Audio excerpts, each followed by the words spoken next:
I'm a little under the weather today, but I'm going to pull through and throw some heat your way because that's what I'm going to do. Okay. I'm just going to be a great guy and just throw some heat your way to help you out. Okay. So, what we're going to be talking about is scaling your agency with Outbound. Okay. How are we going to put a outbound process in place that is going to actually get you more qualified booked appointments consistently and close these clients? And then how do you scale that up? Okay. So, I'm going to show you how to do that.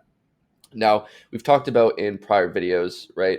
Um, Forming a hypothesis, right? This is kind of like part of our insider scaling method that we have here at High Income Society. And again, if you're new, essentially what we do is we help online service-based businesses, more so agencies, coaching programs as well, scale their high-ticket product or service with in-house client acquisition systems. Okay, so we do consulting, and we really just help them acquire more clients that they really want to work with. Okay, so what we want to do is form the hypothesis. Okay, so redefine the niche and the transformation, right? So in a past video I talked about we got to understand who it is that we really want to help. Like if you're an agency that has got a lot of inbound, a lot of referrals, right? You've helped a lot of different niches. What you want to do is probably go with the one that you were able to get the best results for and continue to help that niche and really carve out a little blue ocean area for yourself within that niche, right? And then you want to define their transformation and understand what it is that they're looking for. Then once you have that, right, you've collected the information. I'll leave the link to the other video on where you can go ahead and do that for yourself. I actually leave you a document on how you can do that, right? Define the niche's transformation.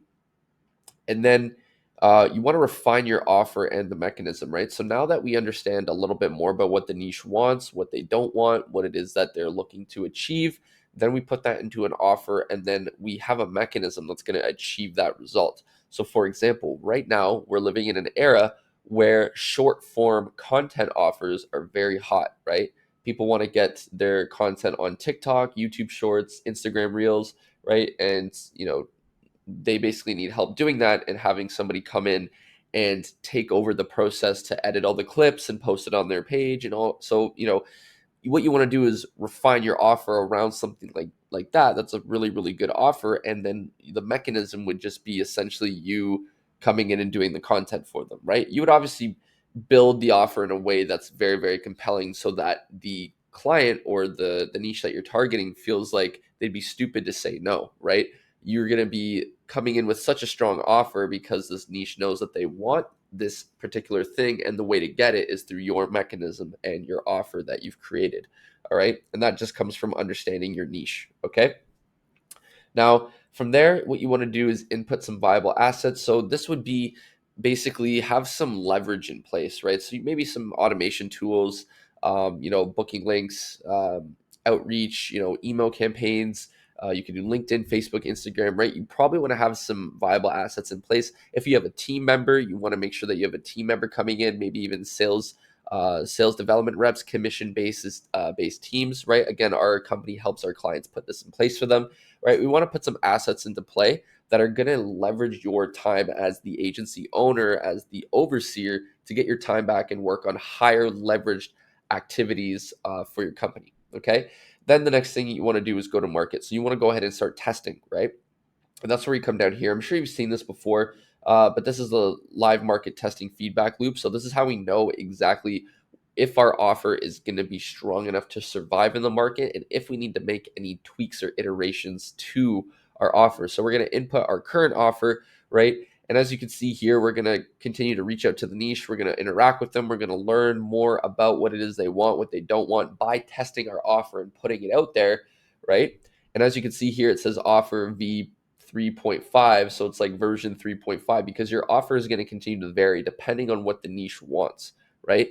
If they've heard that you are offering Facebook ads and they've already done numerous Facebook ad agencies in the past, they're probably not going to be as susceptible to wanting to work with you because to them it's just another Facebook ad agency, right? So you need to sweeten the deal a little bit more and make sure that even though they want more clients or they want more revenue or they want more business, you're going to be able to do it in a way that's unique and that's not like what everybody else is already doing, right?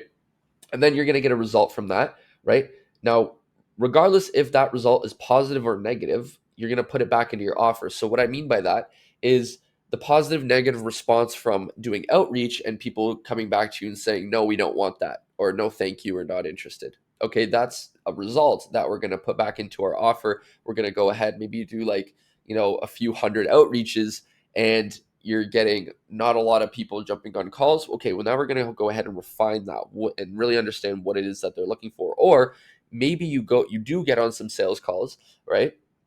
And you try and pitch them, and you're not really getting any closes. You're not getting any people walking through the door. Well, why is that? Right? We're going to record our sales calls. We're going to listen back to them. What is it that they're saying? Okay, the results of that, we're going to put that back into the offer to understand exactly what it is that they're looking for if you do the discovery process properly, right?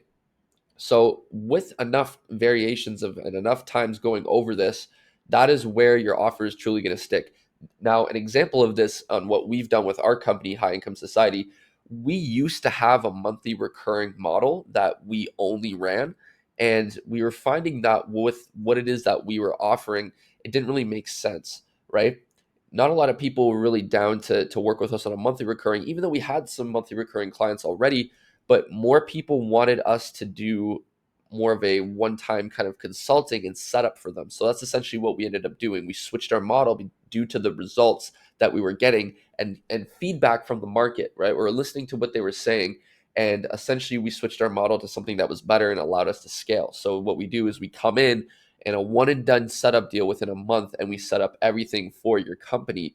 That way you're going to be able to scale with it in-house. You don't have to rely on referrals, inbound only. You don't have to rely on just doing ads. You don't have to basically rely on lead gen agencies or third party agencies that won't fulfill for you.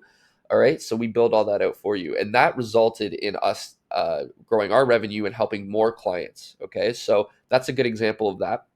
Now, just to give you a little bit of um, overhead like an overhead view of pipeline optimization and scale. Okay, so like we talked about, you put your foundations in place, your assets, your mechanism, your offer, right? Everything's kind of working, right? You're going to enhance your outbound messaging, right? Again, that feedback that we're getting, you're going to continue to tweak, iterate it, get really really good, right? And then we want to validate it with what we call insider organic. So our organic outreach is going to be booking us consistent calls, right? We're closing some clients, right? Now we're getting continuous clients coming through the door. We pretty much validated that our offer works. Okay.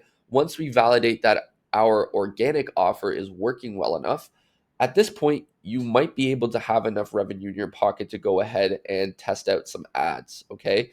Now, that comes later down the line. You really don't have to worry about ads until, I mean, you could really do six figures a month and not really need to worry about ads if your organic is super, super solid. But I mean, if you did want to go ahead and test out some ads in your market, you're more than welcome to, once you've validated, though, that you're getting clients organically and your offer sticks.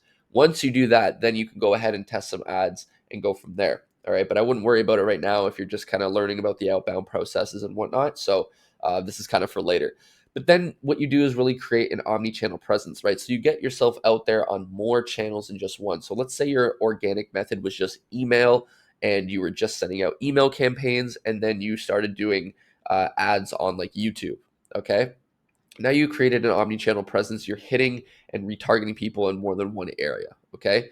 From there, what you want to do when you're scaling up is probably go ahead and add in a commission-based sales team. Now, what we do for our clients is we actually set them up with pre-vetted sales development reps that are going to be able to come in and handle not just your organic process, but they're also going to be able to close deals for you, or even take discovery calls if you still want to be the one to close the deals as well. Okay. So keep that in mind. The second part of this is execute on winning strategies and show your case studies, right? So you want to collect a few case studies on how you've been able to help people after you've gotten them some good results, and you've been able to, make sure that they achieve exactly what they want. And then you're going to feed that right back into your assets and your mechanism, right? You're going to be able to improve your product. You're going to be able to improve your offer and make people see that you're helping them, right? And you're going to go through this whole process again. And it's one feedback loop.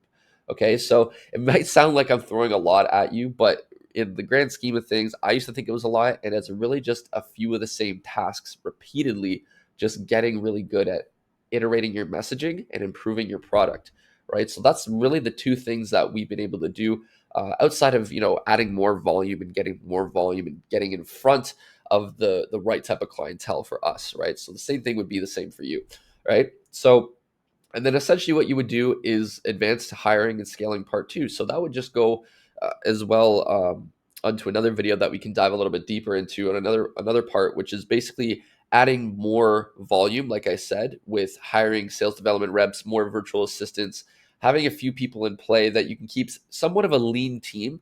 And that way you're actually having a team that you can grow and scale with inside of your company instead of really relying so much on third parties or outsourcing that's going to cost you a bunch of money. You can actually go ahead and actually build a team on commission that's going to be able to be more cost efficient and actually more effective for you in the long run because you're going to be able to compensate them better and they're going to want to scale with your company, right? So you're actually building a culture inside of your business, which is super, super key. And it's going to make more people want to work with you. Now, from my experience, I grew up an athlete and I was a captain of a lot of my teams.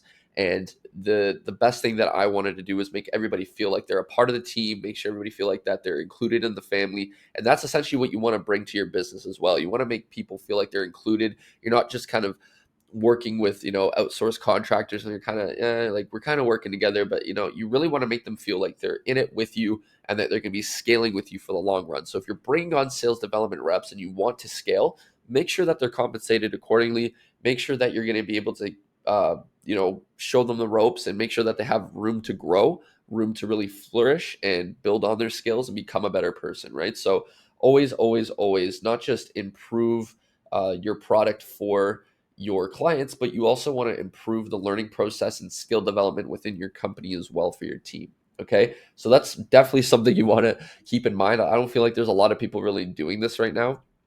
And it's extremely important. One of my strong suits is leadership, right? I can sell, I can market, but I know, at the top of both of those things, the number one thing is leadership. So I want to make sure that when I'm leading my team, that they're getting the best chance of success. That way I know we're scaling and we're helping our clients more, right? So I hope that helps. If you like this video, go ahead, leave a thumbs up, subscribe, comment down below any questions, and I'll see you in the next one. Cheers.